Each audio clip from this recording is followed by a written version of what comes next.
through my veins. On the pitch where the glory remains, the cockerel stands brave on the crest.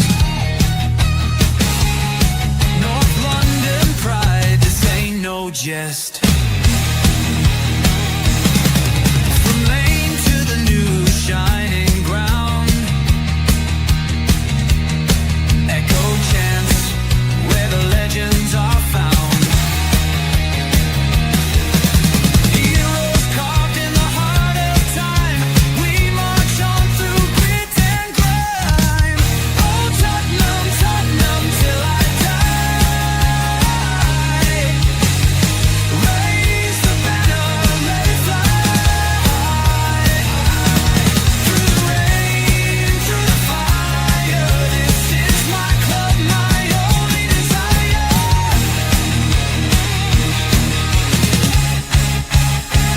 Oh Tottenham, Tottenham till I die. Raise the banner, let it fly. Through the rain, through the fire, this is my club, my only desire. Echoes of King and Greaves in the air. Every goal, the sound declares. Heartbeats pound like a drummer's song, marching forward, fierce and strong. We're the ones who rise in the clash. Numbers running in a white shirt dash. History burns in the roaring crowd. Every game we scream it loud. Tottenham, Tottenham till I die. Raise the banner, let it fly. Through the rain, through the fire, this is my club, my only desire.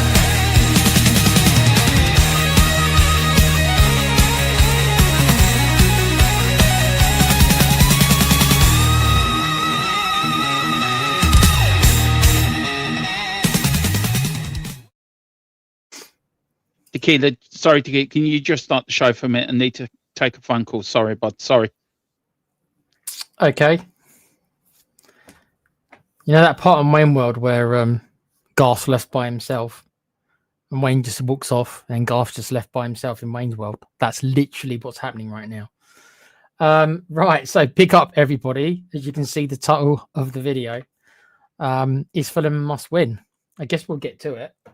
Let me welcome people in the chat first and foremost. Not that there's that many comments. Have a look.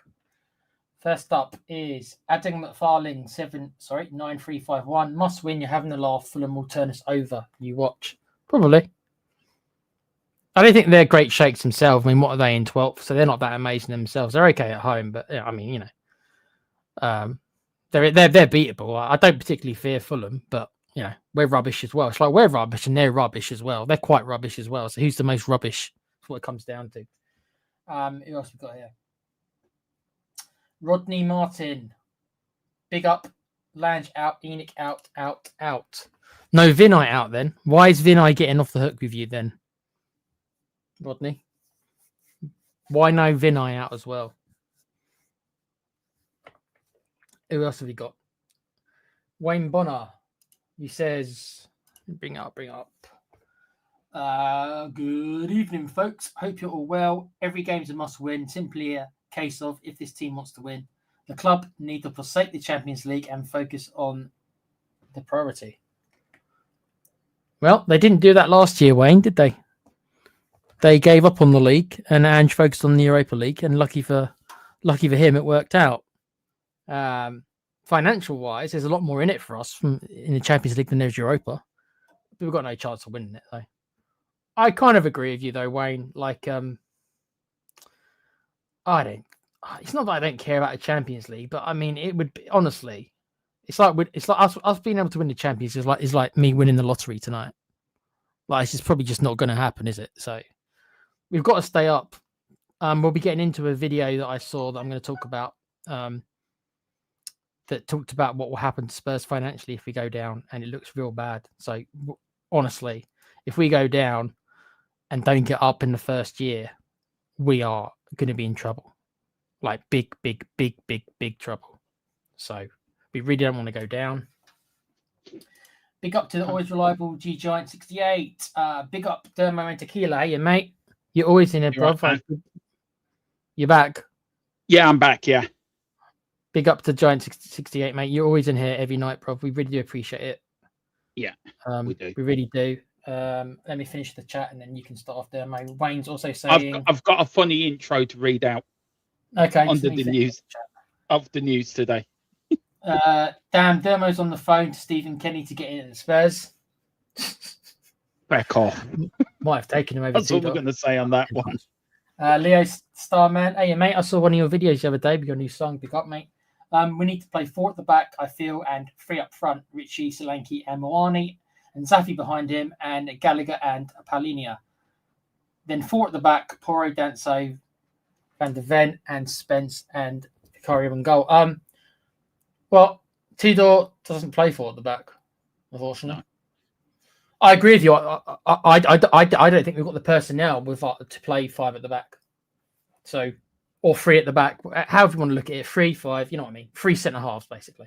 That's the key thing for me. 3 centre halves. We haven't got the personnel for it. So I agree with you. G Giants also saying we need to get a win soon, otherwise it's curtains to the Premiership.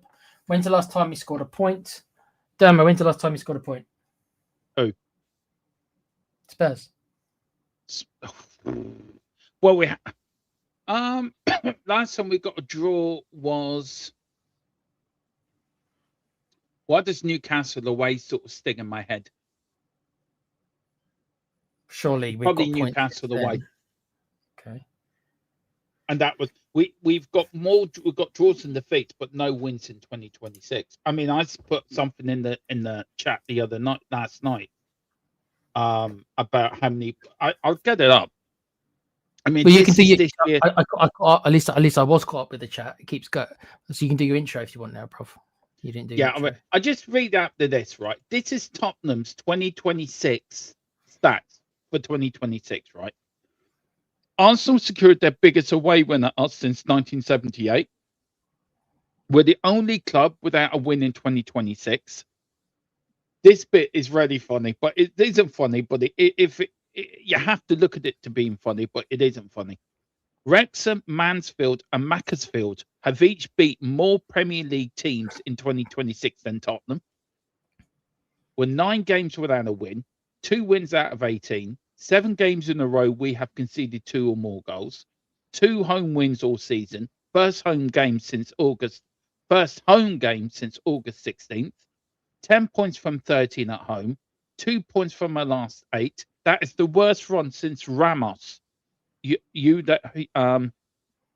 Ramos was in charge in 2008, and he was sacked.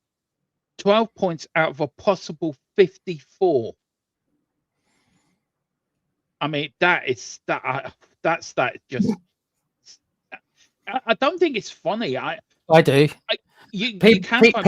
People handle disappointment and grief in totally different ways. There's no right. I know. There's no right or wrong way of doing it. It's so shocking. This is the thing: 6 defeats in the last 10 on 4 points of relegation for the first time in 49 years.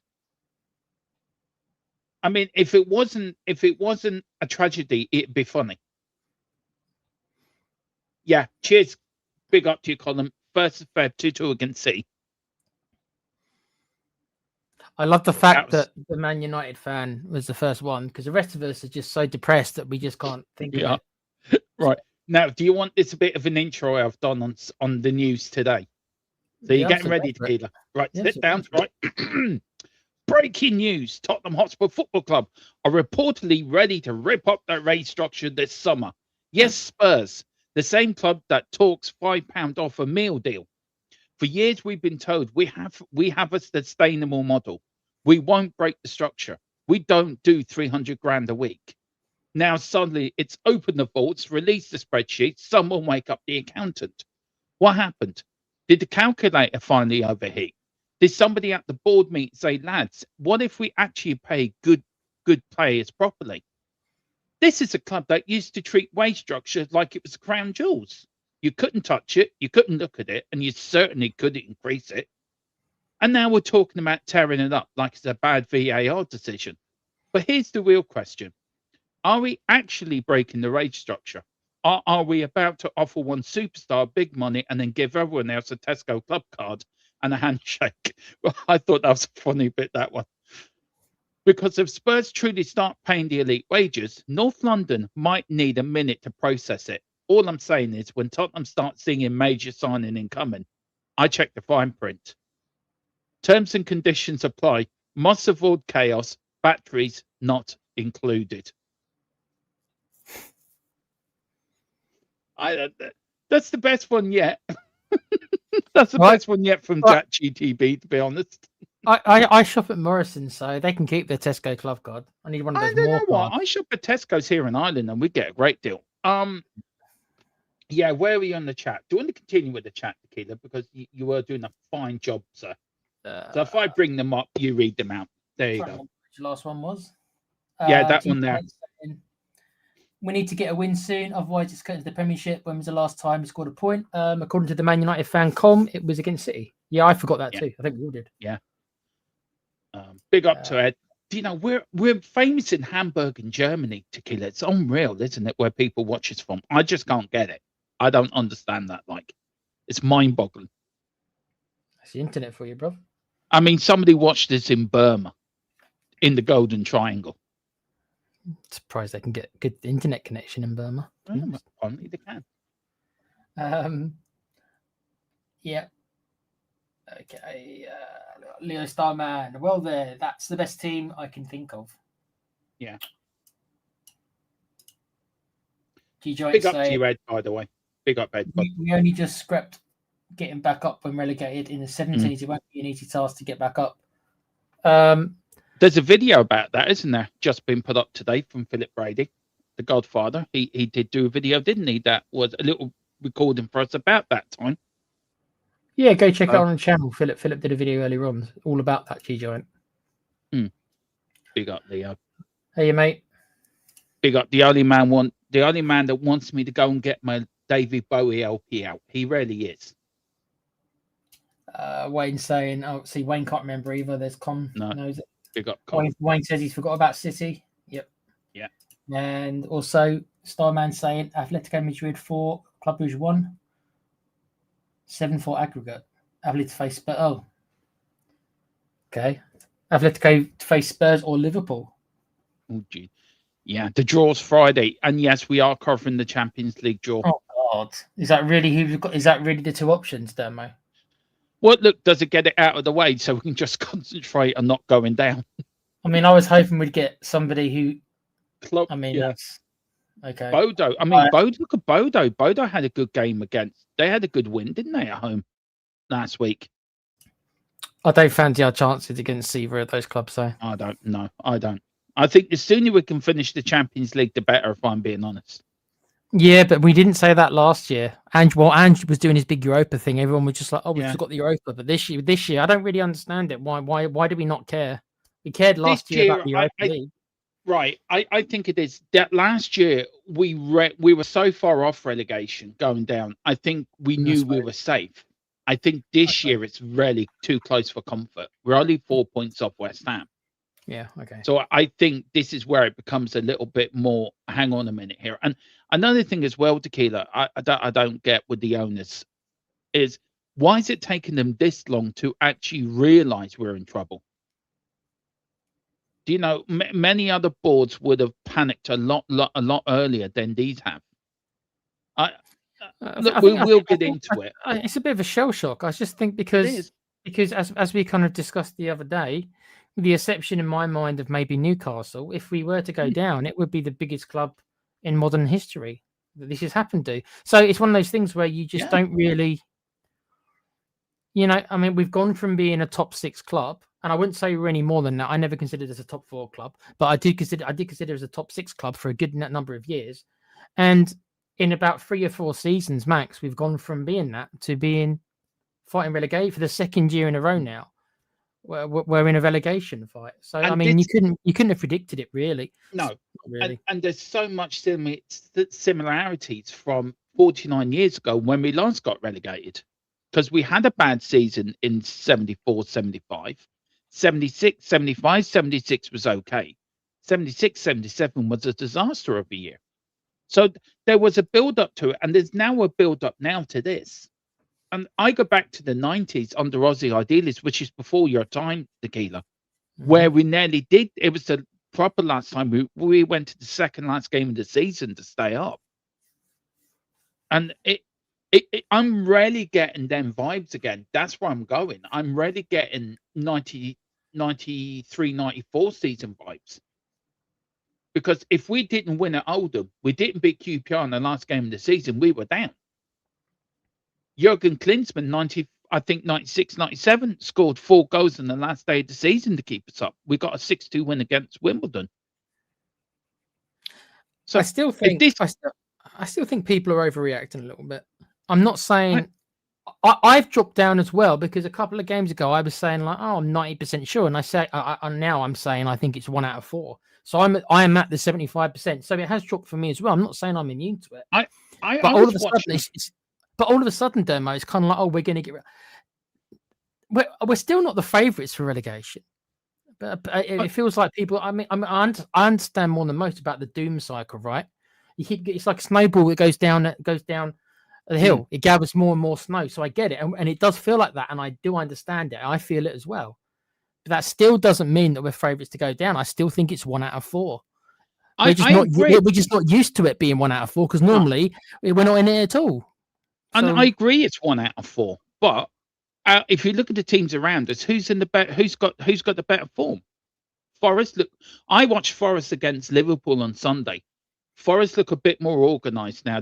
Liverpool were lucky to win that game, by the way. You look at West Ham; they've got momentum. They're fighting for their manager. And you look at Tottenham; we are so out of ideas, so lack of confidence, so out of any sort of way of playing. And I don't think you could have brought in Harry Redknapp. You could have brought in Houdini himself. I think the players themselves have to sort of look at themselves in the mirror. But they don't. And that's the problem. You do look at Forest, right? And you look at West Ham. Are they playing for the manager? Are they playing for the shirt? Are they playing for the club? For the fans to stay in the Premier League? Well, yes. I'm not sure that Forest are playing for the manager, because this is the 4th one they've had, Dermo. So I can't. Yeah, I can't agree with that one with Forest. But they were putting that more of an effort in than our players have. I'm saying that now. Nottingham Forest, right? I think we got to play Forest in a couple of weeks' time. That is a 6-pointer if there ever is one. And you look at Fulham. We're going to Fulham on Sunday. I'm really not looking forward to going to Fulham. Yes, our away record is good, but this is a must-win game, Tequila. It's got to be 3 points. It can't be anything less. Anything less than we need 3 points, and we need them now. I don't think it's a must-win. I understand what you're saying. I'm sorry, it is. It is for me. We can lose that game and still stay up. No, I don't want to lose games, Tequila. I'm sick of losing. I never said I wanted to. I just said that we could. We could, but I'm sick of losing games. We haven't had a win in 2026. I want us to. The sooner we can get out of this, the better for us. The sooner we know that we're safe, then the better. But we're playing. I know that Arsenal only got a draw there, right? But we're playing the worst team in the league away from home. Who? Fulham. Fulham are not the worst. No, Wolves. Oh, yeah. To come, right? We're also playing our relegation rivals. Can't believe I'm saying that. Forest, but we're at home, and even though our home record is terrible, we're meant to have the advantage. So my point is that those two could easily be 6 points. I can easily see us getting 6 points. I don't. But Forest are not. For you can say that, but Forest are a bad team as well. They wouldn't be next to us. The problem is though. The problem is, Tequila, you're right in what you're saying. Okay, and they should be 6 points. You're spot on what you're saying. It should be 6 points, but I don't think. I think I'd be lucky. Look, going away to Forest, Wolves, right? Should be 3 points all day long, right? For Wolves are going down. There's nothing that can save them. They're already relegated. But it's pride that's keeping them going to the end of the season. Them Wolves players showed more fight and determination against an Arsenal side than we did at the weekend. They fought for a whole 90 minutes to the end of the game. They were unlucky that I think Palace were lucky to get a result against them on Sunday because Wolves played well. The Wolves did not deserve to lose that game. And I mean, this again is you being more positive than me. I'm probably being a little bit more reluctant in my seeing at the end of the season, but you're more positive. We're going to get a result here. We're going to get a result there, No, and it's you're right to have that. I'm not saying you're right to have that, and that's the way to have it. That's the way to go into this game. Do you know what? If we lose, we've got enough about us to get out of it in the end, and that's the right way to have it. That's the right way to think about it. I don't think it's that I'm more positive than you. What it is that I don't shift as much as a lot of people. That doesn't mean I don't shift at all. It just means I don't go from one extreme to the other. I don't think that we're this all of a sudden that we're absolute rubbish, because I thought we were rubbish for a while. So I don't think we're more rubbish than I did before. I also don't think we're any better. I'm not somebody who ever thought we should be finishing in the top 10. I had us at 9th, and I was the most negative, and I put us at 9th. So my point is that I just don't shift as much as a lot of people. I'm not saying, oh, look how special. It's not about that. I just don't shift as much. So I look at I know that we're a rubbish team. I accept that I've known we're a rubbish team since the start of the season. I thought we sucked this year, and we have. But I also think that Forest sucked this year. I also think that West Ham sucked this year. I don't think Leeds are that special either. People saying that Leeds is not really. Yeah, but really? Tequila, think about it, man. Think about it. Them teams have got more. Them players want it more. Our players don't. They're willing to fight down there. They're willing to fight tooth and nail to stay in the Premier League. I don't have the confidence in my team to do that, and that's the worry. These players got a stomach to fight a relegation battle? Not a hell's chance. I wouldn't say that I look at this team and see, oh yes, these guys are absolutely set for a relegation battle. But I think if you ask the Nottingham Forest owner, I mean, why has Forest had 4 managers this season? Because they didn't think they were going to get pulled into it either. Their owner's an absolute idiot. I bet you West Ham probably didn't think they were going to get pulled into it either. If you ask them at the start of the season, West Ham normally get pulled into it. West Ham they normally finish. I think West Ham's problem, by the way. West Ham's problem, I think, started when they sacked David Moyes.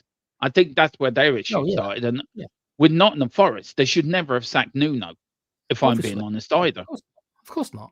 Yeah, because he got them into 7th. But if you'd have asked Forest fans probably at the start of the season, once Nuno was still in charge, if you would have said to them, "Yeah, you're going to be have a relegation battle," they probably thought to themselves, "No chance. Not after what we did last year." No, I tell you. It's not. We're not the only club who's underperforming this year. No, I get it. I think Forest's problem started when they bought Angin. If I'm being honest. Well, yeah. And they went through that stretch of games without winning. Our problem at our club doesn't just. It's not just the players on the pitch. It's years and years of mismanagement. It's years of not spending the money, not buying the right players, not giving the players the right wages. It's mismanagement of a squad that, with all the money that Tottenham make, I'm sorry about the noise. With all the money they make and all the money to take in, they should be spending and buy a better quality of player. They should be, instead of buying for a manager, the Tottenham boss is right. Our motto is to dare is to do. Our Tottenham's way of Tottenham, the Tottenham way is attacking football. Right, we're going to buy attacking players, flair players. We're gonna buy one big player and build a team around that player. That's what they should have done over the years, but they didn't. And they've bought players for Conte. They bought players for They bought players for Conte. They bought players for Ange. Now they bought players for Thomas Frank, and then they didn't buy anything in January. Where you're right, they should have got loans in. They should have done this. They should have done better than what they did. And this is also, if you look at the last 25 years, this is also a mismanagement of 25 years, because if you look at other clubs, you look at Liverpool, for example, right? When Jurgen Klopp came in there, right? Do you remember when they sold Coutinho to Barcelona, Liverpool, Mhm. and they brought Alisson and Van Dijk in, right? They built a team around them. Jurgen Klopp was allowed to given time and build a team. And we Well, don't do that at Tottenham. How many well, managers? h- Name me we how many we managers, have right? we have we just haven't our recruitment's Yeah, been bad. yeah, When okay. we sold Gareth Bale, they remember it was the summer we sold Bale and we spent all the money And on we 5 picked, players, and the yeah, only one who it ended was up being like, any good was Ericsson. The rest have yeah, I been mean, not it great. was, yeah, it was like they gave the money to Phil Mitchell when he was an alcoholic, and he went and pissed up against the wall. And the only good player you say was Ericsson. Let me ask you this then, Tequila. Out of all the managers we've had at Tottenham, how many managers have lasted more than 2 years? Off the top of my head, without having it in front of me, I'm going to say Redknapp, Pochettino. That's about it. Yeah, yeah. So how is that sustainable?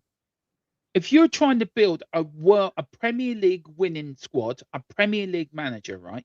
And you want to win the Premier League, you want to win the Champions League. How is that possible to do that when you're sacking managers every 5 minutes? It's not sustainable, is it? At the end of the day, if that's your model, and that's your if that's your model, and that's the way you want to go to be successful, it isn't sustainable, is it? I Not if think you look at I other think teams. the only club really who's had a high turnaround with manager and has had continued success over Watford. the modern era is Chelsea. Yeah. They're the only ones who kind of like, they had Mourinho, won the title, then they got pissed off with him, and then Conte came in, won the title, and they got pissed off with him.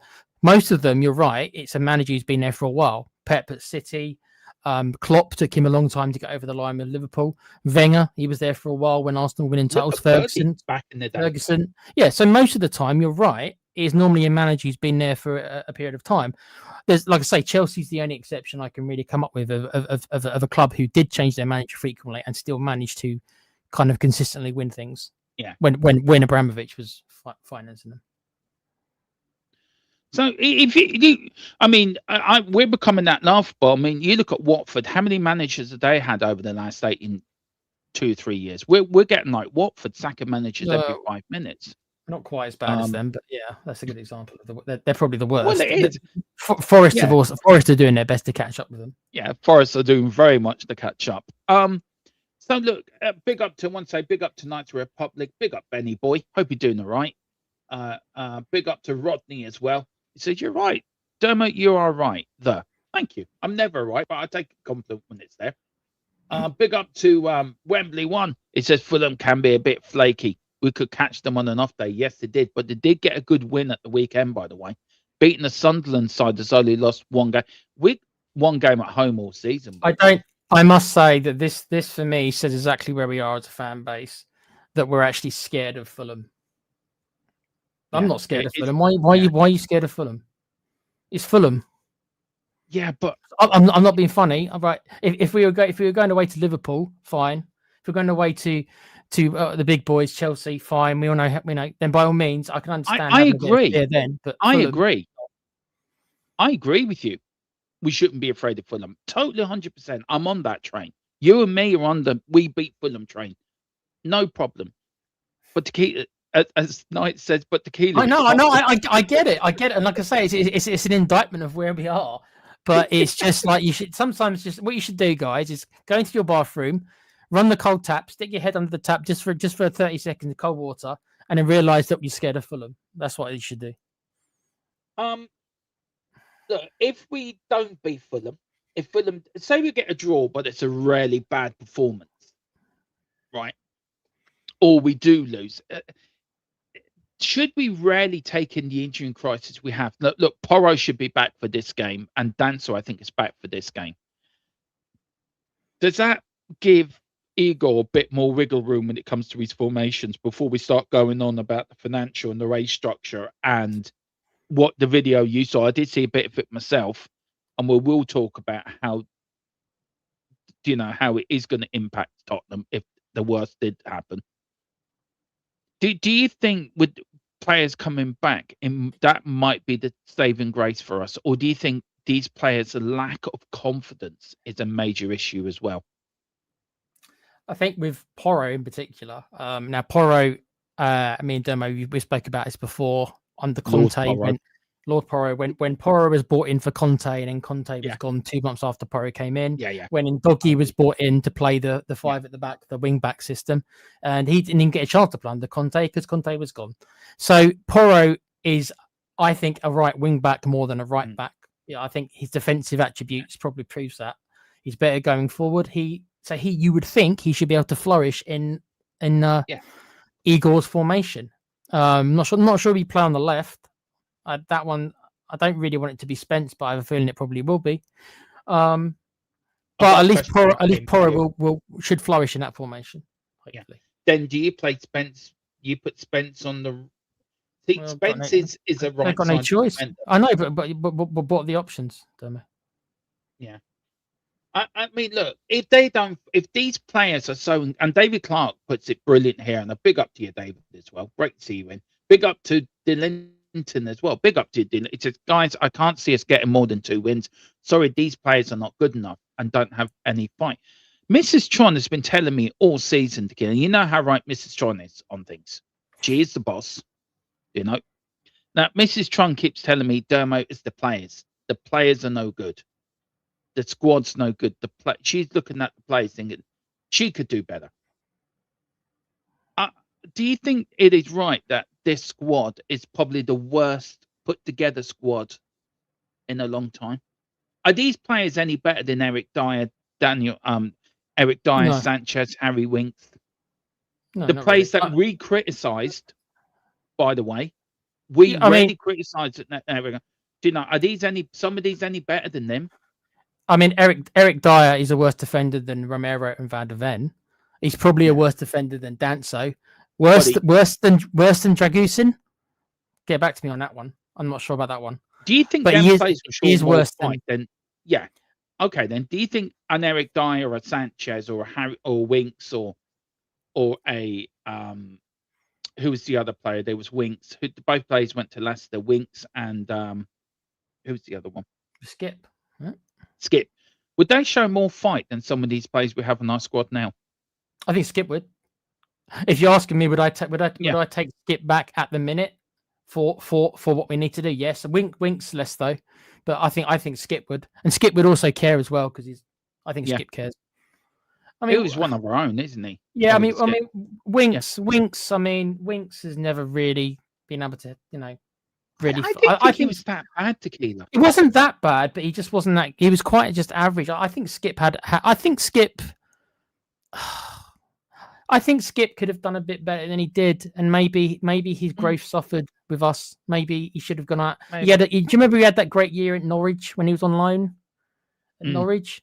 Yeah, and then we thought that year. Yeah, we thought he'd come back and he'd kind of step it up, and he wasn't a disaster, but he was just average, and he just didn't push on. So, but I'd take Skip with our current midfield, Dermo. Yes, I'd have Skip back. I would. Do you know someone they would take back? And I'm going to get crucified for this, but I'll take Højbjerg back. I think getting rid of Højbjerg in our situation, yes, yeah.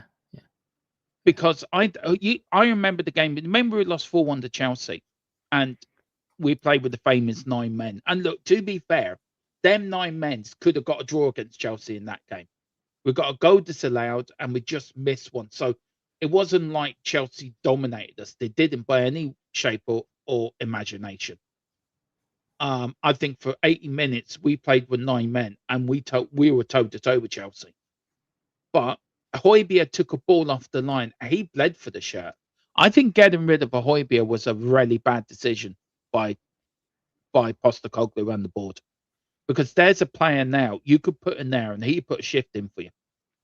He may not be the greatest footballer in the world, but he'll work hard. We need players that can work hard. I'd rather him than Bissouma, Dermo. Well, exactly. So would I. I think we need.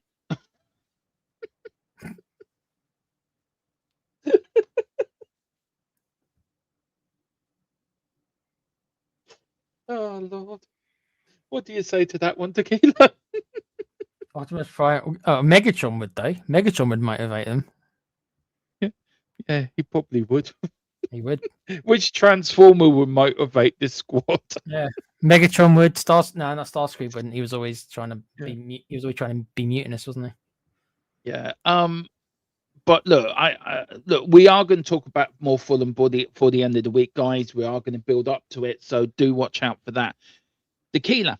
Now, today you and me were sitting in THFC Towers, just kicking back, having a relaxing day. You were just chilling, playing your favorite Xbox game. I was just surfing the Spurs web. James was cooking some lunch, and Rain Man was outside trying to dance the jig. To you said, Dermo, come and look at this. And I nearly fell off my chair. Lewis family ready for drastic Tottenham investment in change that may already be too late.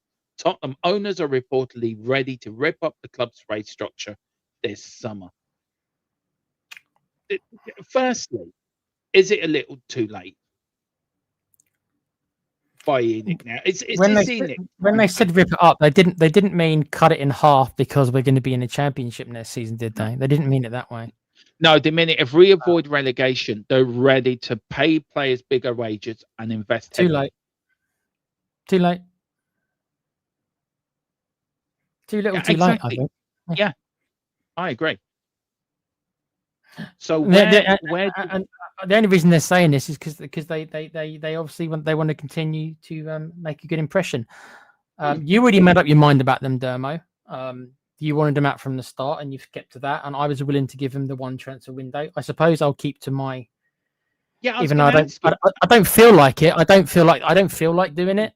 It's more because how would I want to be treated myself? I'd want to be given a chance. Yeah. It's more about that than me thinking they deserve it, if I'm honest. So let me ask you this then. What's changed from you when Daniel Levy was sacked or whatever? And we'll never know what happened with Daniel Levy. I think it will come out in the wash eventually, but we have I have private conversations with the people we use for our news together, and they've sort of told me what's going on, but I can't say anything for legal reasons. But what's changed in your mind from I'm going to give them to the summer and see what happened to I don't want to, but I feel I have to? Is it because of where we are in the league? Is it because of the January window? Or do you think you've come to your own realization it's the same old, same old? I think for me, I'm less critical than a lot of people on the January stuff, though why they didn't go for loans, I haven't got an answer for you. And that does play against it because that means they didn't even bother going for loans. But I can't, them not spending much transfer money in the January, I'm not holding against them because I thought that was a smart thing to do as well. But that doesn't mean they couldn't have got some loans in. I was fully expecting actually to get a couple of loans in, especially of our injury crisis. And that's hard to forgive them by because that's just that's just common sense. But is that less on the owners and more on the people they've hired? So again, it comes down to delegation. So what am I blaming them for? Was it them, Dermo, who put Lange in? No, he was already here. Was it them who put Vinay in? No, apparently that was a Levy thing. So they've taken some of the last things that Levy's ended up doing was bringing in Vinay. So the people who've taken over have kept faith, if that's the right term to use, with Vinay, who was brought in by Levy, by Lange, who was brought in by Levy, and also most likely the manager, who it also seems was brought in by Levy. So I struggle to blame them for those three appointments because they weren't their appointments. They weren't. Where you can, what you can criticize them for is, I suppose that you can criticize them for actually having faith in these appointments when probably they shouldn't have. They should have realized that the wheels were falling off much earlier on, and maybe they should have acted. They should have had a plan. They should have seen and had a plan. And we know by now they had no plan because they've gone and brought Tudor in. And don't tell me that was the plan or no. That was a no plan, right? That was a panic. That was brought upon by panic. There was no planning involved. That was a panic. What we just did was panic, right? Rightfully so, because we had to make a change, more or less. So that is what I will criticise them for. I'm not going to criticise them for the appointments they've already made before they joined. I'm not going to criticise them for the money spent in January because I didn't want them to. This is probably why I'm willing to give them a bit more of a pass. It's up to them now to make these sweeping changes if we survive. That is the new manager. And probably before we even get the new manager, you need to get these two bums out. Vinay and Lange. That's the first crack of the... Once the season's over, hopefully we're still in this division, you crack the whip, and the first things you do is get those two out. And then they can be judged upon the appointments they make after that, who they delegate to take control of the football matters. Then I will judge them on those decisions. Where I agree with some of what you said, there's two things I don't agree with you with. Is one, the Vinay one was a Lewis family appointment and a Levy appointment. They already were in charge of the club at the time. Because don't forget, Joe Lewis resigned or gave away his rights to run for the Tottenham over a couple of years ago, and it was with lawyers of the Lewis Trust. So by the time they came in, I think for the end of last season, so Vinay was sort of there, sort of with Levy. I agree with you with Lang. I think the problem was also Paratici and him leaving the football club and him not being given the not given the sort of space to do what he does well, which is build a proper football club. But Tequila, this isn't just last summer or about what Vinay and Lang have done. This is probably 6 years of bad management since Poch left. If you look to where we are with Poch to where we are now, it's been a downward spiral with little spikes here and there. But it's been constantly going down and down and down to the point now where we're 4 points off relegation. So if you look where we reached the Champions League final under Pochettino, from that night has been a steadily decline. Now, ENIC have spent in that decline as well, by the way. But have they spent on good players? No. Have they wasted money? Yes. I just feel this is too little too late. I think also I feel that you're right, Vinay and Lang do have to be sacked and do have to be Lang more than Vinay. I think it's going to be the easier one to sack. But who do you bring in to fulfill that role? Who do you come in to take over from Lang? Who's out there that you think, okay, he's going to be the man for us? Paul Mitchell's one for me. Will he come back to the football club now Levy's not here? Don't know. It depends if he had a biggest problem with Levy or if it was a bigger problem with ENIC. If it's still ENIC, then he probably wouldn't. Yeah. If it was a personal disagreement with Levy and it was him in particular who he couldn't function alongside, then yeah, I suppose there's a chance. He would be a good shout, but you're right. Would he want to? I'm not sure he would. So, I mean, and financially with Tottenham, Rain sort of explained it. So do you want to explain about this video you saw earlier, Tequila, about if the worst did happen? Now, of course, we're going to lose sponsors. They have frozen ticket prices.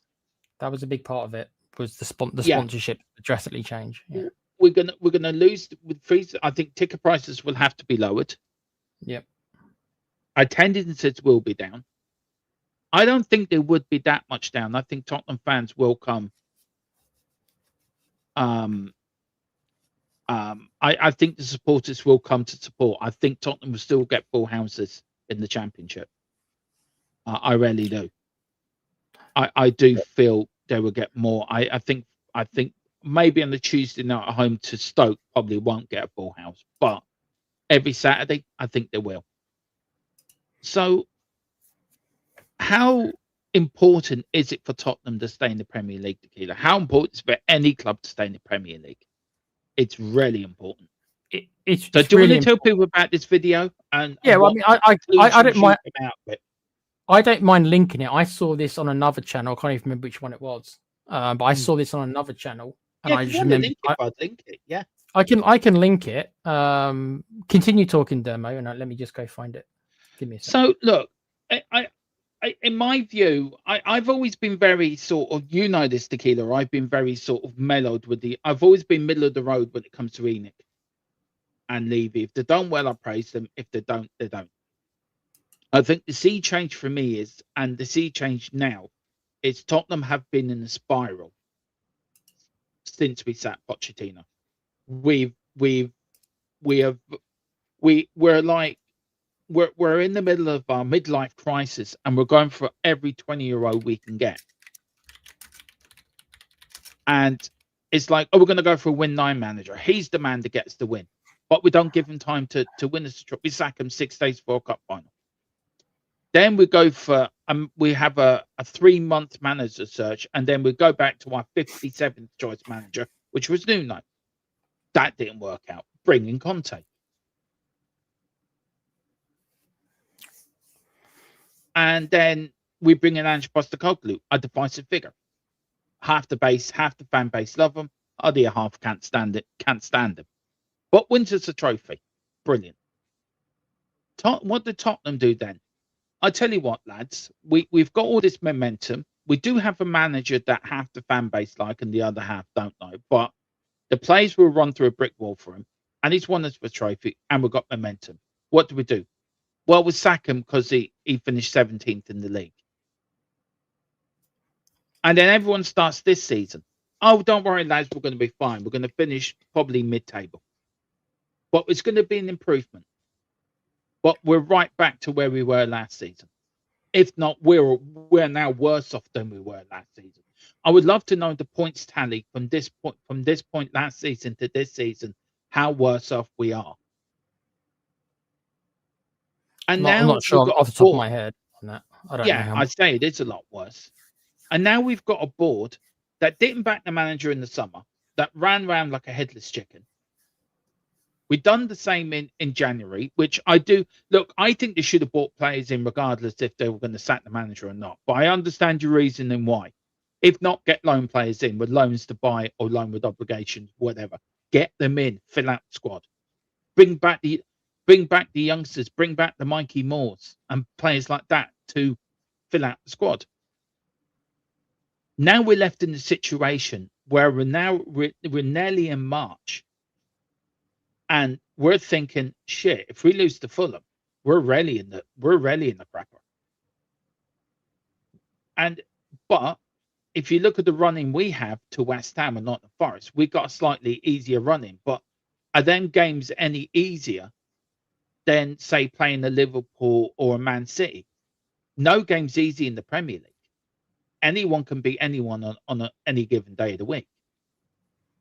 And now the owners are thinking, oh, shit, the fans are on our back now. What do we do? I'll tell you what, let's rip off what Danny Levy's done. Let's put out to the press, we're going to invest in the summer if we don't get relegated. Well, shouldn't they have done that a few years ago? There's no point. I mean, the horse is bolted the stable. It's a bit late now trying to bloody put them saying let's invest. They should have invested under Conte when they had a manager that could win us a trophy. He was sacked when we were in 4th place, Conte. The day he had his ramp, we were sitting in Champions League place. But Daniel Levy's ego or Joe Lewis's ego couldn't let somebody tell them how shit they were running the football club. And from that day forward, we've lurched from one disaster to another, and we've just gone down, down, down, down, down. Investment has dried up. We've got players that don't care. We've got managers that like shouting at fans or wants to argue with fans. We've got a manager coming this year who rather walk around with an Arsenal Cup and praise Arsenal in every team meeting. Well, if that's your case, Thomas Frank, go down to work at Arsenal then. Don't come and work at our football club. Now we've got a manager coming in who's supposed to be this firefighter. Players don't even listen to him. Do you know what? And this is when I say these players haven't got the mentality to get out of a relegation fight, because players at Nottingham Forest and West Ham do have the mentality, because they're willing to put their bodies on the line. They're willing to bleed for the club. They're willing to go into battle, go into the trenches. go into, right, we're really going to give it all today. Win, lose, or draw, we're going to give 110%. These players we have at our football club are pampered. They've got the best facilities. They've got the best changing rooms. They've got the best training facilities. They've got the best stadium. The best diet, the best kitchen. They don't care. The sooner they realise, and maybe relegation is the way, and I don't want us to get relegated, but is relegation the only way for something to happen to give a kick to this football club? To sort of give it a jolt. You can't take the risk. Right. So that video I did can't post. Take the risk. I agree with you. That link. I posted the link of the video in the chat. We can't take the risk. What do we need to do though? I mean, if we go to the championship, right? If we go to the championship, if we don't bounce back the first year, that's the difference. If we do, then we'll get away with it. If we don't bounce back the first year, it will be a mitigated disaster. Yeah. Do you think we can bounce back if we do? Well, if we go down, do you think we can bounce back? It depends on who. It depends on who's willing to stay. It depends on who's willing to stay. We already know Romero, Van der Ven. They're gone right away. They're gone. Then Porro's gone. Kudos. I imagine he won't want to spend a year in a championship. He'll be gone, right? Some of the lesser players, some of the younger players, like an Archie Gray, can see him staying. Can see Bergville staying. Yeah. You might even see Conor Gallagher stay because he only just came in, so he might be okay. I'll give it 1 year. You might see Richarlison. Do we care that much? Not really. I don't care if he goes. To be honest with you, he'll probably get a decent amount in the championship, probably, but I wouldn't care. But can we come back up? Yeah, I mean, we'd have a decent chance to come back up. But it's still far from guaranteed, Dermo. What if we end up finishing third and then it comes down to the playoffs? You have a bad night in the playoffs and that's it. That's your season done. So I don't think you want to be taking that risk. And I don't think it's going to have the desired result. If people think that it's going to make Ian excel, I don't think it will. So I understand it. That's a way of resetting stuff. But you can. I've wanted us to I've wanted us to burn it all down for years. You don't have to be relegated to put that change. That change doesn't have to happen via relegation. It's just the easiest way because it's the most obvious way. Yeah. But it doesn't have to be done that way. There are other ways to do it, but we need these owners out because it's never going to happen under these owners, even these new ones. Right. We want these owners out. I agree with you. But are they going to sell if the worst did happen? No, because the value of their product will go down. The value of their properties will go down. I heard Dermo, right? If they value in it right at about 3.5 billion, which is what I've heard, that value will go around to about 1 billion. Do you honestly think that ENIC are going to take 2.5 billion because they go down to the championship, or are they going to say to themselves, "No, we'll spend an extra year and we'll come back up"? There's no way they're going to sell if we get relegated. But no way. Do you think though? We really are a sleeper giant for a new owners to come in. And if you and owners came in and invested properly, we are a sleeping giant that was suddenly we would make shockwaves if we did that. I know there's rules that you can't go above certain. You look at Newcastle, Saudi owned, and they can't do what Man City done. But if you look at us or Newcastle, who's the better club to buy? Us, because we're a London club. And everything else that's linked with Tottenham, with the facilities, with the concerts, with the boxing, with the go-karting. I got no problem with all these events happening at the stadium, by the way. And I understand people do. I don't. The stadium stands empty for half a year anyway, so you might as well use it. Depends where the money goes. Depends where the money goes. Well, exactly. Yeah, exactly. I agree. But do you know, my point is, if the stadium's laying empty, you might as well use it. I got no problem with the NFL there. I really don't. I think it's the way. If the money goes back into reinvesting on the playing staff, I don't think anyone would have a real problem with it if the money actually went back into the playing staff. No, I agree. I got a bit of news of the people we use for news, Tequila, and there's a little bit about this what broke today. So I'm going to read this out and let me know what you think, bud. Sources around the club are playing this down publicly, but there is movement behind the scenes. Spurs are not blowing up the wage model. Let's be clear, ENIC haven't suddenly decided to start handing out 300k a week deals. The club still wants to protect its sustainable model. but the ceiling is quietly rising. What actually is changing is internal acceptance that Spurs must be more competitive on wages, greater flexibility for difference maker signings, performance heavy contracts becoming the preferred weapon, willingness to stretch if the profile is perfect. The old rigid cap is softening, not disappearing. That is the latest I'm getting. We got there about 5 minutes ago. What do you say to that? I think that makes sense.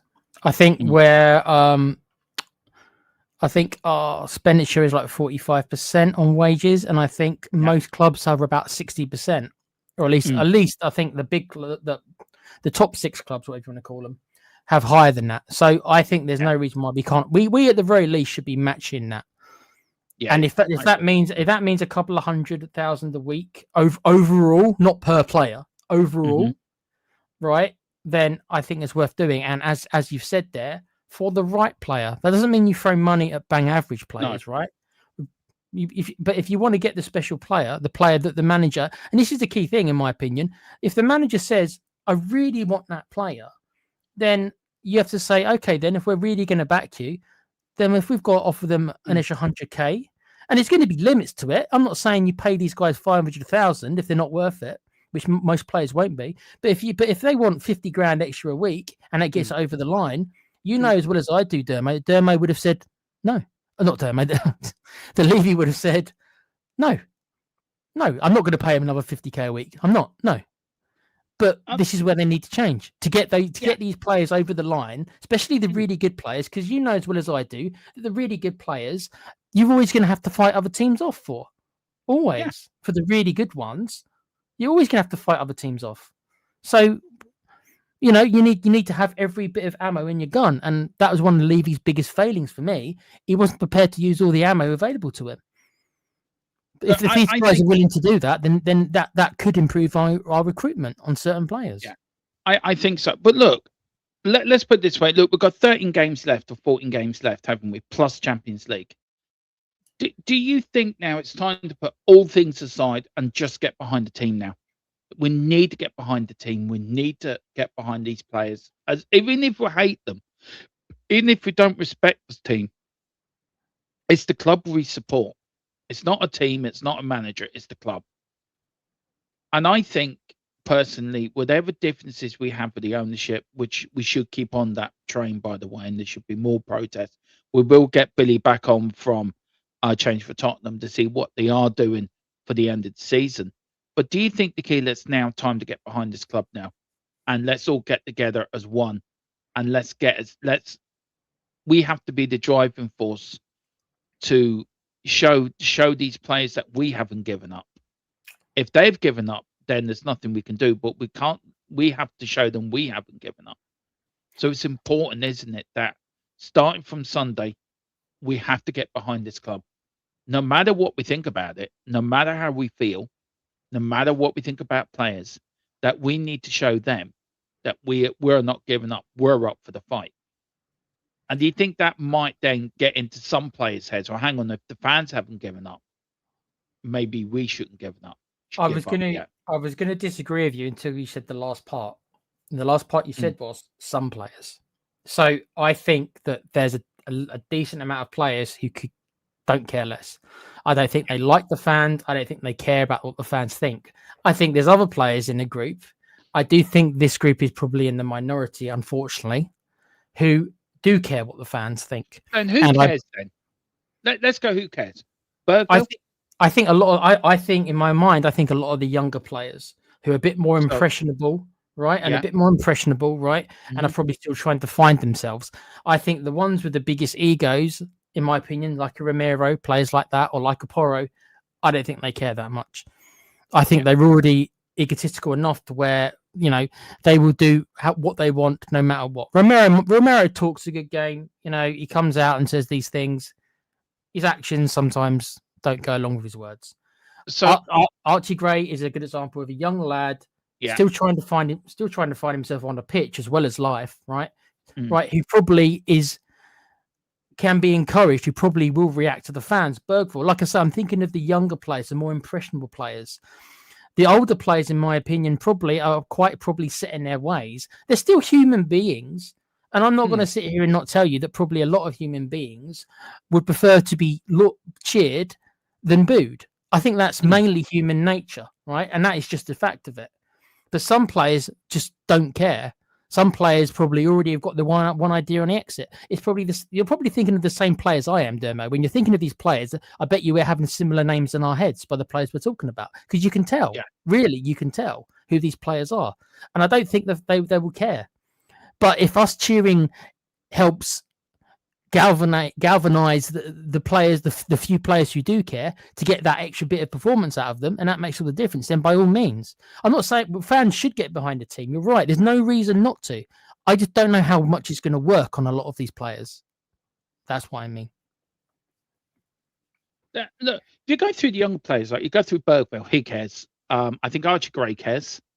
I think Palunia cares, by the way. He hasn't been here long. He hasn't been here long, and he is on loan, so I can understand why it might be difficult for him. He seems that kind of a player, but my only counterpoint would be because he's on loan, and it might be difficult. I think he cares. He's shown me that he cares a bit. Richarlison cares, though, even though he's not the greatest, but he does care. I think he does. I think he does care. He cares about. I don't know him personally. It's 50-50, isn't it? He cares about. I think he cares about himself. I'm not saying he doesn't care at all, but I do think he cares about himself the most. Would you start him ahead of Solanke on Sunday? No. Even though Richarlison's scored more goals than Solanke. We know Solanke's been out injured, but but Solanke offers much more as an all-round striker. Yeah, I agree. Look, it is. We have to get behind the team now, isn't it? It's about an all unit thing. Do you think fans will? Do you think fans will put down their differences for the last sort of 4 to 13 games? Say, right, it's 13 games or bust here for us. Do you think the sooner we can make ourselves safe, the sooner we can get to 36, 37 points or 40 points, then we can start relaxing and planning for next season? The thing I'm trying to understand, Mo, and you tell me more than I know, because you go to a lot more channels and stuff than I do. I generally stick on here. You know that. I understood why fans were divided over Ange. Me and you saw that firsthand, and we got pelters. I understand why I still think Diao was an apology, but hey ho. You're not going to get one. I understand why fans were conflicted over Thomas Frank. What I don't understand is, as of this minute, as in like today, what are we conflicted about today? What if we are fighting amongst ourselves? What is it we're fighting amongst ourselves? For today, in our situation, we know who the manager is. Yes, we can be divided on that, but there's no changing now because it's the interim. There's not going to be any more manager. We're not going to fire. Believe it or not, we're not Forest. We're not going to fire Tudor. Tudor will be there till the end now. Yeah. So that's all. It's all said and done. So what are we fighting about now? If we are, this is what I'm trying to ascertain. I think it's between players and the owners, but I think Simon Jordan said something the other day. You know how much me like watching Simon Jordan, don't we? And we do like watching that Jim White Jordan. So me often. You tell me, Dermot, did you see that? Or I'd send you a link, something he says, because I think he does speak a bit of sense when it comes to this. He was saying there the other day that people were like, it was easy to blame Levy. It was easy to blame him. It was easy. It's Levy's fault. Oh, Levy's caused it. It's all his fault. Instead of looking at the bigger picture, instead of looking at the people that should be blamed, which is the players. The players should be blamed. It's easy to blame somebody because it's just there. It's easy just because it's easy to blame him. And I think he was right. I think Daniel Levy didn't get everything right, but he's not the one out on the pitch playing. And I've always had this sort of thing. This sort that I've stuck by through all the years I've been a fan, that once the players cross that white line, it's their responsibility. A manager or an owner can only do so much to buy the manager players. The players can only do so much is to set up the tactics, coach the players, and set the formations. It's down to the players once they cross the white line to go out and do what they've been instructed to do. So from what you've just said, then, so what we're all fighting about, if we are, and I'm not saying we all are, but if we are all disagreeing, it's the blame game. Is that what we are all disagreeing on? Some people are trying to blame everyone by the elephant that's in the room. The elephant that's in the room is the players. The players are the ones that are blamed because they're the ones. It's like you and me working in. I used to work in construction, right? And you're working for me, Tequila, okay? And I say to you, right, Tequila, today I want you to go and paint this sitting room out for me, all right? And I come back at 5 o'clock and you've only done half a wall. Now, who am I going to blame? Am I going to blame your paintbrush? Am I going to blame the light in the sky? Who am I going to blame? Can I to use this analogy? Can I? But can I just say who I'm going to blame you because it's your responsibility to go and do that job. Yeah, but I'm going to throw something back at you a little bit just to see if you change your mind. When you're blaming me for not painting the fence or whatever, right? Is it because I can't be bothered to paint the fence, or is it because I'm not very good at painting the fence? Because I'm mad at you because you didn't do your job. So does it not matter if it's because I couldn't be bothered or is because I just don't have the ability to? Because you couldn't be bothered. So should you have hired me then to do the job then if I didn't have the if my ability is not good enough to paint the fence, then you shouldn't have hired me to paint the fence. If it's because I haven't tried hard enough, then that is on me. Well, then maybe it's the second then. It can be both, by the way. You can use both. It can be. Both, you couldn't be bothered, but you weren't good enough. But you could be bothered. It could be that I've got no motivation and I suck. Yeah, that could be both. That could be true. And this is where that we should blame. This is where the player thing comes in. Once they cross the white line, no, not me, you, or the manager, or the coaching staff, or the owners can do anything to make a player go out and kick a bag of wind round the pitch for 90 plus minutes and play a bit of football. Something we've all done during our years, either for pub teams or whatever. And it's in human nature. It's the manager's fault. We have to blame the manager. It's human nature.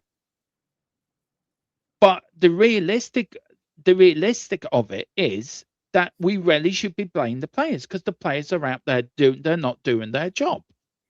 Don't you think? And that goes back. It's all of them. Mm-hmm. Like you what? Blame. You don't. It doesn't have to be just one department. You should blame the players.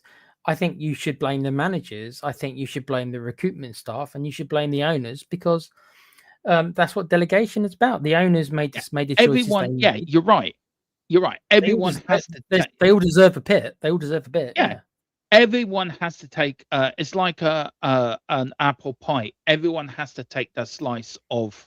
It's their fault. But you could blame 10% on the owners, 10% on the recruitment team, 10% or 20% on the coaches and manager. But the biggest share of blame should go to the players because they're the ones out on the pitch trying to win the game.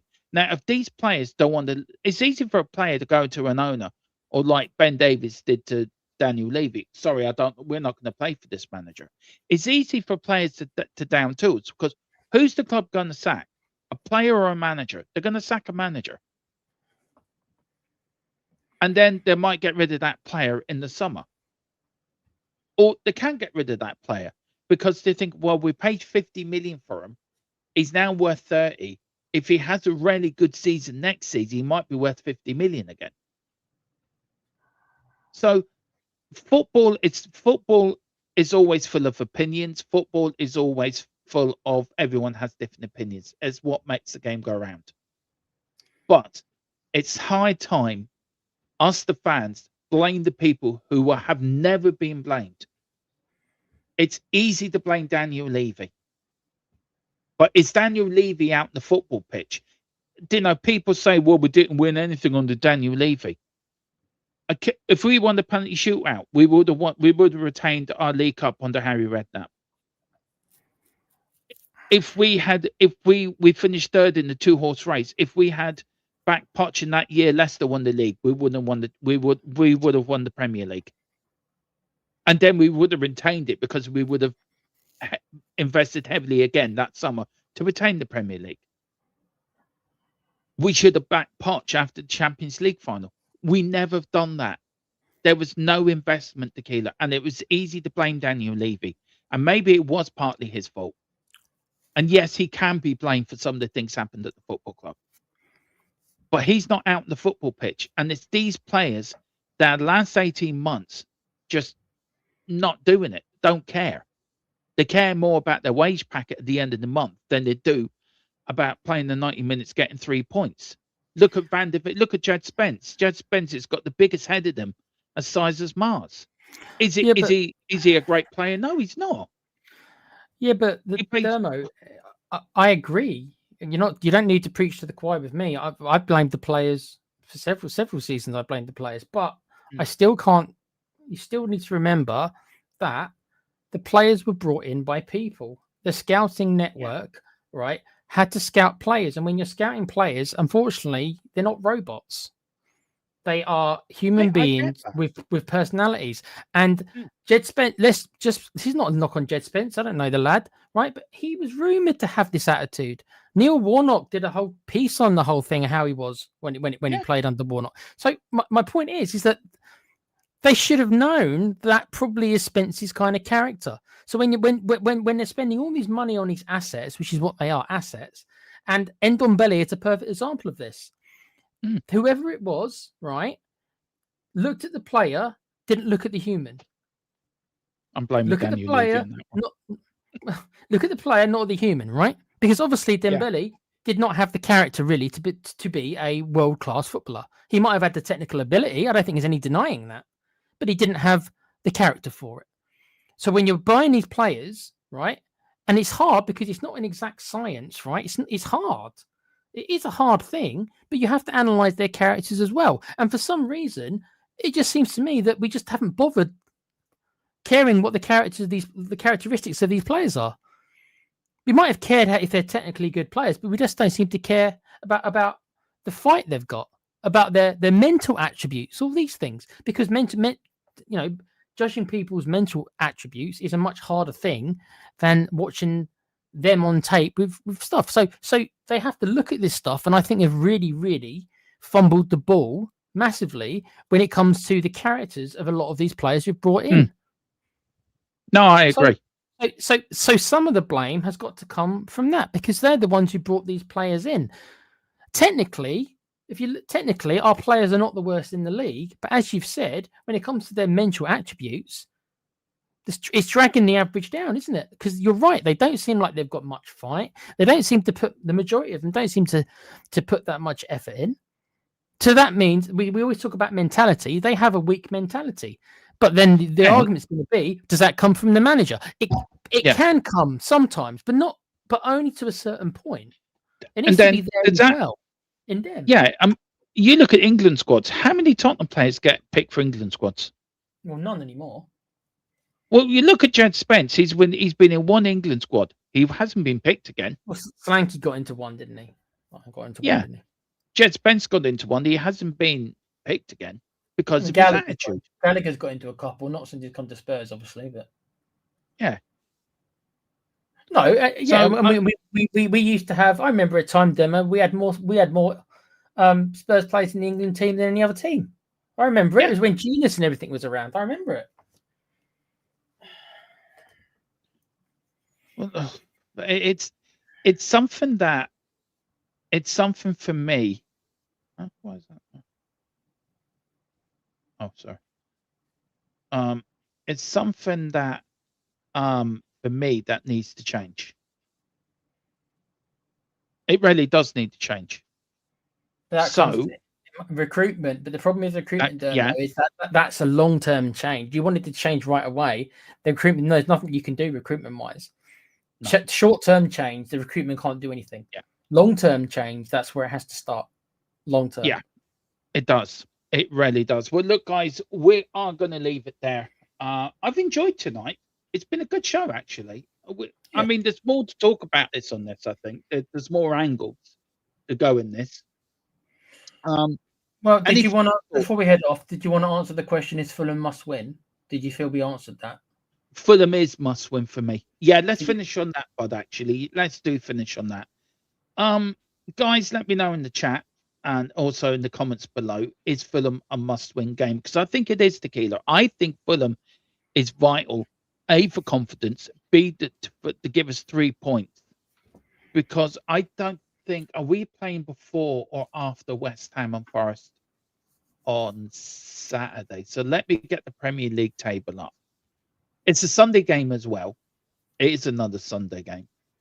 But look, we've got 2 big games next week. We've got Fulham on Sunday, and then we have got Palace on Thursday, the game I'm actually going to. So if you are going to the Palace game, guys, I will put into the post section where I am. I probably will be in the number 8 bar. So buy Dermo a coffee. You want a coffee, don't you? If you see Dermo, you buy him a coffee. Everyone. No, I'll be having a beer. Beer then. Yeah. Okay. So we are playing. So West Ham are away to Liverpool on Sunday. I may do that as a watch along. I'm very tempted to do that as a watch along. You want to watch West Ham? Yeah, I'm very tempted because I will be supporting Liverpool that day. So West Ham are away to Liverpool. Leeds are at home to Man City. Then on Sunday, so yeah, we kick off the same time as Forest. Forest are away to Brighton, and we're away to Fulham. Arsenal Chelsea. That's the half-4 kickoff. That's going to be a classic. Then on the games before the midweek games, then the game that James will be, just let you know, James will be doing the watch along. I'm sure Tequila will be popping in, or Rain, one of them will be popping in to help Tequila and helping James out. What I will do, I will pre-record the pre-match build-up with the guys.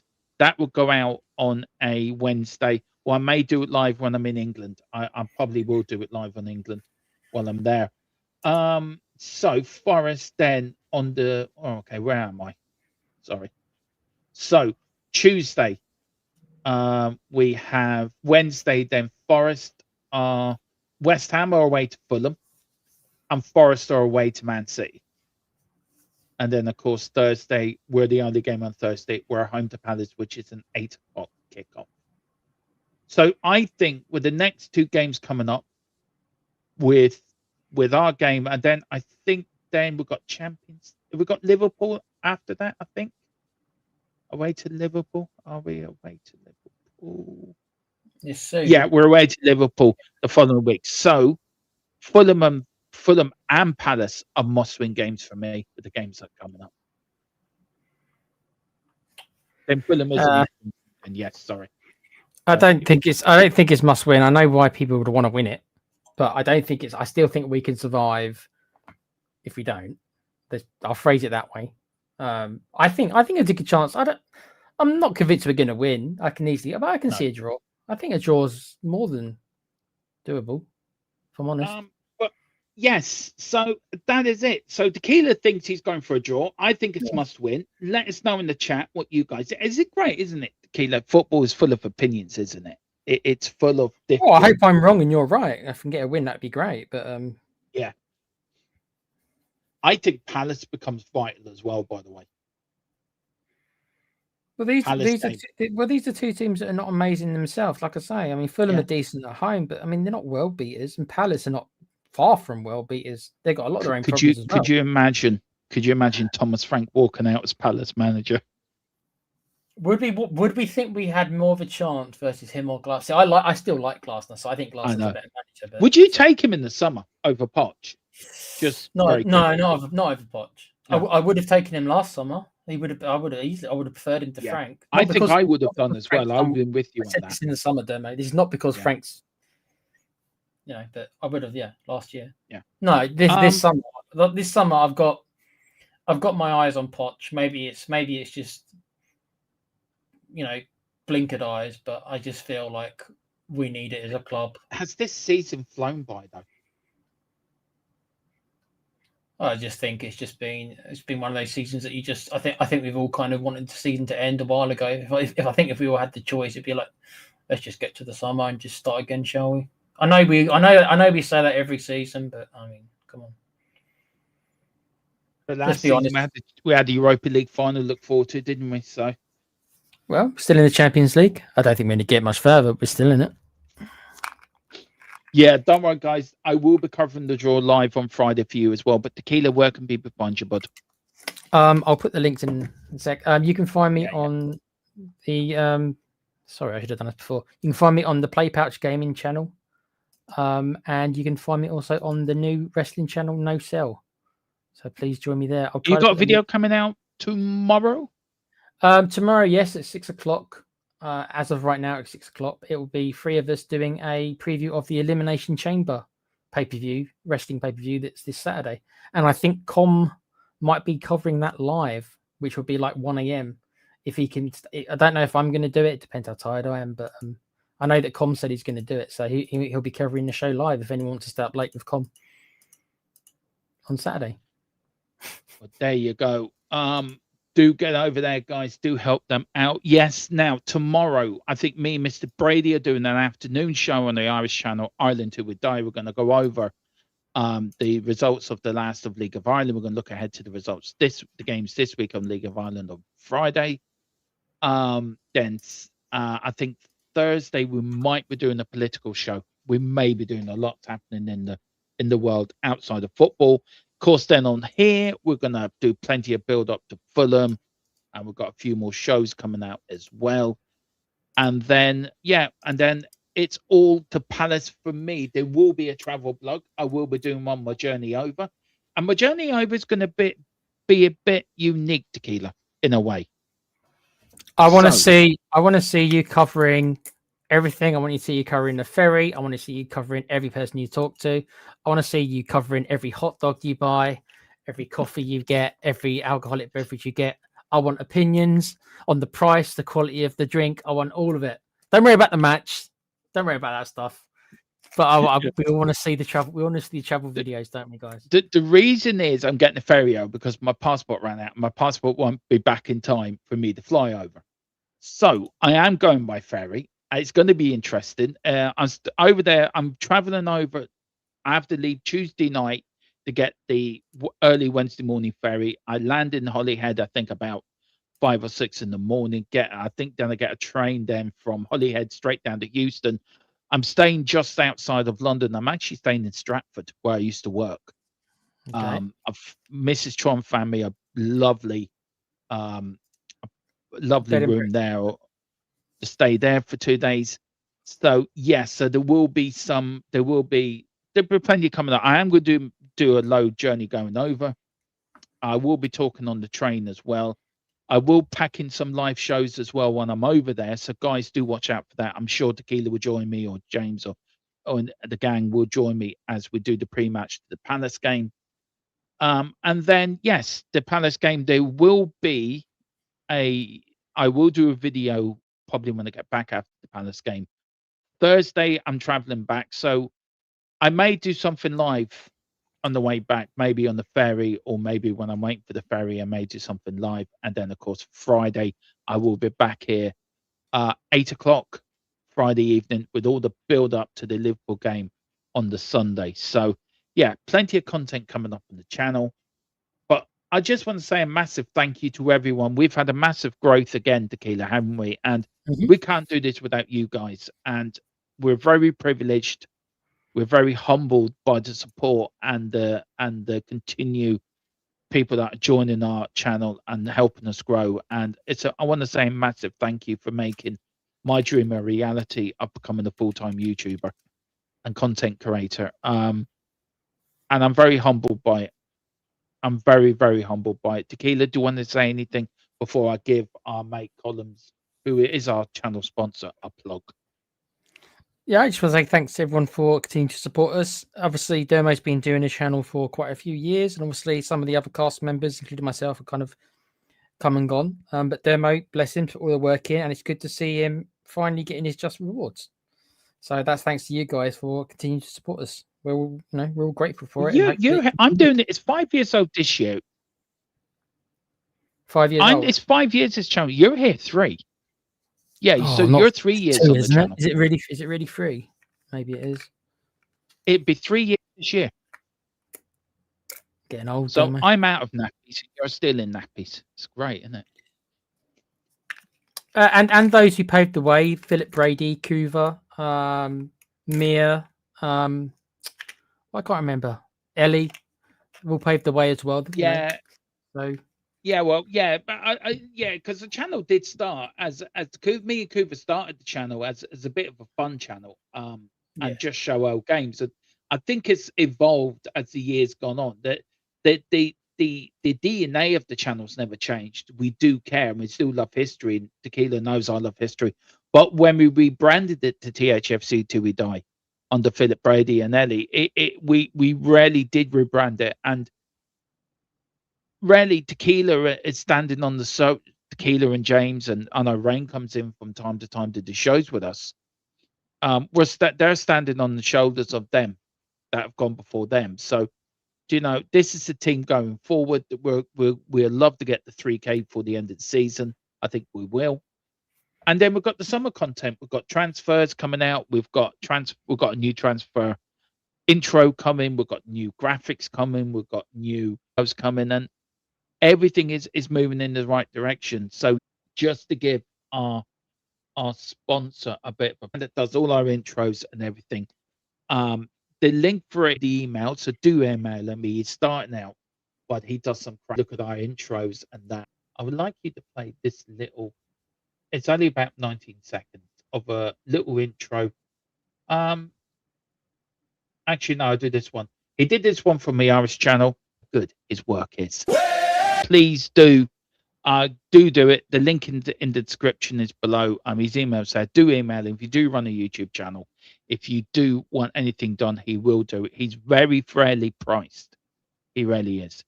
Guys, that's it. We're out of here. Tequila's gonna go and find Daniel Levy to give him a big kiss on his bald head. Say thank you very much, DL, for everything. I'm about to go and bite into a battered sausage because I'm hungry. And James is somewhere in the universe trying to fight off zombies that look like Conte and Mourinho. And as for Rain, I don't know what he's up to. But on that bombshell, we should leave it there. See you on Thursday. Come on, you Spurs.